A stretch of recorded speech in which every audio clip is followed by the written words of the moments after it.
네, 안녕하세요. 셀픽스입니다. 오늘은 윈도우의 맥북이라 불리는 델의 XPS 15 신형 모델을 리뷰해 보도록 하겠습니다. 이번 XPS는 거의 5년 만에 디자인이 리뉴얼이 되었는데요. 리뉴얼되면서 한 단계 진화되고 완성된 디자인을 보여주었습니다.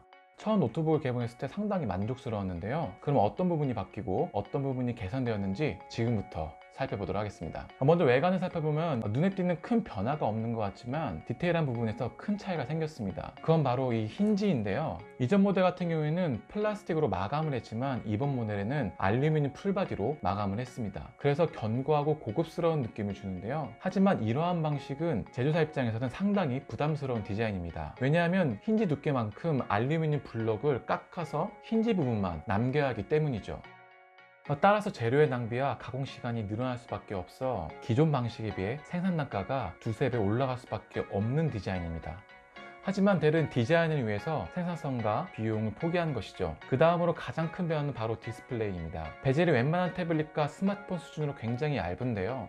스테레오 카메라와 적외선 센서가 있는 상단 베젤도 폭이 5mm밖에 되질 않아 상당히 놀랐습니다. 하단 베젤의 경우에도 LCD 패널에 제어보드가 위치했기 때문에 줄이기가 쉽지 않은데요. 그럼에도 한계치까지 줄이는 걸 볼 수 있었습니다. 이러한 패널은 저렴한 기성 패널에서는 찾을 수 없는 스펙이기 때문에 델이 XPS 전용 패널로 패널 제조사에 주문 제작한 패널임을 알 수 있습니다. 이 역시 제조 단가가 올라가지만 디자인을 위해서 선택한 것이죠.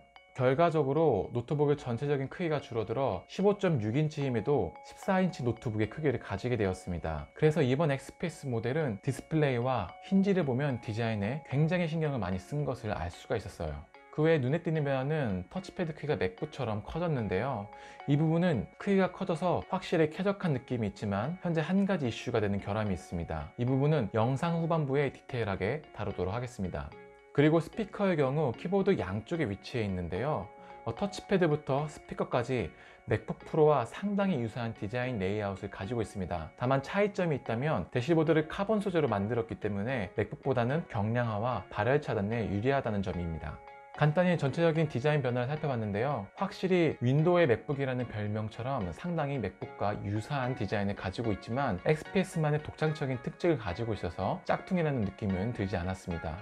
그래서 맥북 같은 이 알루미늄 금속 하우징의 디자인을 잘 표현한 노트북을 원하시는 분들한테는 매력적인 노트북인 것 같습니다. 자, 그렇다면 가격과 스펙이 궁금하실 텐데요. 아쉽게도 가성비는 그리 좋은 편이 아닙니다.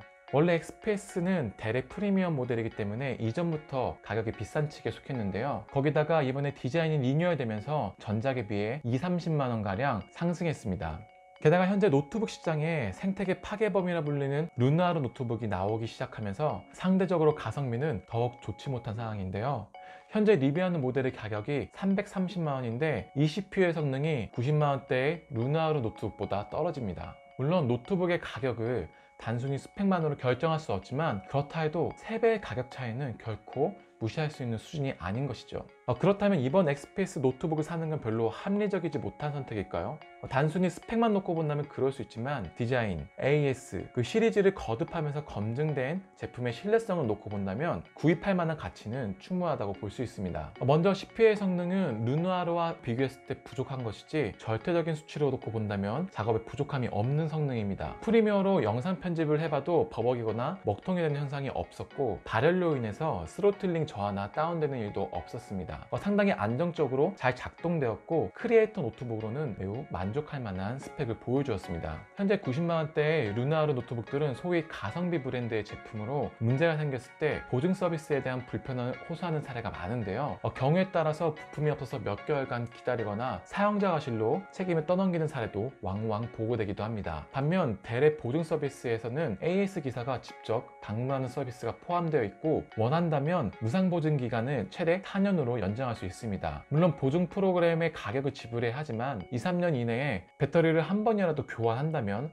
나쁘지 않은 선택이라고 할 수 있는 것이죠. 디자인의 경우 앞서 살펴보았듯이 이번 시리즈에서는 상당히 높은 완성도를 보여주고 있습니다. 알루미늄 소재의 감성을 그대로 느낄 수 있고 맥북과는 다르게 측면을 다이아몬드 커팅을 했기 때문에 하나의 디자인 포인트로 잘 표현했습니다. 그리고 베젤리스 패널과 이 힌지만 봐도 돈을 아끼지 않는 흔적이 보이는데요. 그 외에 부품 하나하나가 정말 좋은 부품을 썼다는 게 느껴졌습니다. 키보드의 경우 타이핑할 때 소리가 매우 조용하고 훌륭한 키감을 보여주었고 되었고, 스피커의 경우에는 이 뒷면과 앞면에 2개씩 위치해서 사운드 퀄리티가 굉장히 뛰어나고 입체감이 느껴졌습니다. 그리고 프리미엄 노트북답게 앞면 인식과 지문 인식 모두 지원하고 인식 속도도 매우 준수한 편이었습니다. 그리고 이번 모델은 대략 6세대 제품으로 세대를 거듭할수록 단점을 보완하고 업그레이드해야 하는데요, 많은 변화와 업그레이드가 있었던 이번 세대는 정말 완성형이라 할 수 있을 것 같습니다. 게다가 썬더볼트 3 단자는 인텔과 애플의 특허이기 때문에 루누아르 노트북에서는 찾을 수 없는 옵션입니다. 경우에 따라서 이 GPU와 썬더볼트 전용 모니터를 사용할 수 있는 확장성을 가지고 있습니다. 그리고 디스플레이 경우 16:10 비율로 서페이스의 3:2 비율과 비슷해서 15인치 패널이지만 17인치 패널과 같은 높이를 보여줍니다. 그래서 넓은 느낌을 받기도 하고 베젤이 얇아서 그 느낌은 더 극대화되는 것 같습니다. UHD 패널의 경우에는 어도비 RGB 100%를 표현하기 때문에 영상과 이미지 편집과 같은 크리에이터 분들에게 좋은 선택이 될 것이라 생각됩니다. 하지만 만약 여러분이 조금 더 긴 배터리 수명과 가성비를 추구하신다면 FHD 패널을 적용한 모델을 구입하시는 걸 추천드리는데요, FHD 모델이 UHD 모델에 비해 대략 2시간 정도 긴 배터리 타임을 가지고 60만원가량 저렴하기 때문입니다. 그래서 가성비를 따질 만한 제품은 아니지만 그래도 가성비를 따진다면 FHD 패널이 들어간 270만원짜리 모델을 구입하시고, 만약에 UHD 패널을 원하신다면 350만원짜리 모델을 사는 걸 추천드립니다. 물론 이 모델처럼 330만원의 UHD 모델이 있지만 350만원의 모델이 CPU의 성능이 한 단계 높기 때문에 조금 더 주더라도 350만원 모델로 가는 것이 합리적이라고 생각합니다. 전반적으로 평가하자면 가성비는 떨어지지만 매우 뛰어난 디자인과 획기적으로 줄어든 베젤, 그리고 메탈 소재의 강점을 잘 살린 노트북으로 다른 윈도우 노트북에서는 찾을 수 없는 독보적인 제품이라 생각합니다. 성능적인 측면도 상대적으로 낮을 뿐이지 영상 작업과 3D 모델링 작업과 같은 크리에이터가 쓰기에 부족함이 없는 성능이기 때문에 이러한 용도로 고민하신다면 좋은 제품이 될 것이라 생각합니다.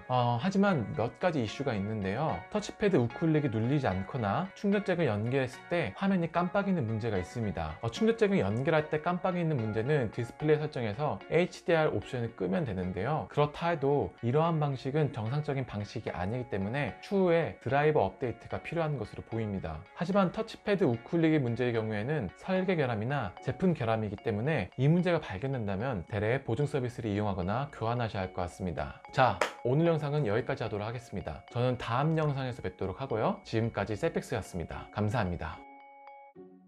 이 트랙패드에 관련해서 문제를 조금 더 말씀드리자면, 정확히는 우클릭이 이 끝에서 누를 때 안 돼요. 이게 뭔가, 그리고 이쪽 부분이 여기보다 약간 처진 느낌이에요. 그래서 좀 단차가 있는 지금 상황이거든요.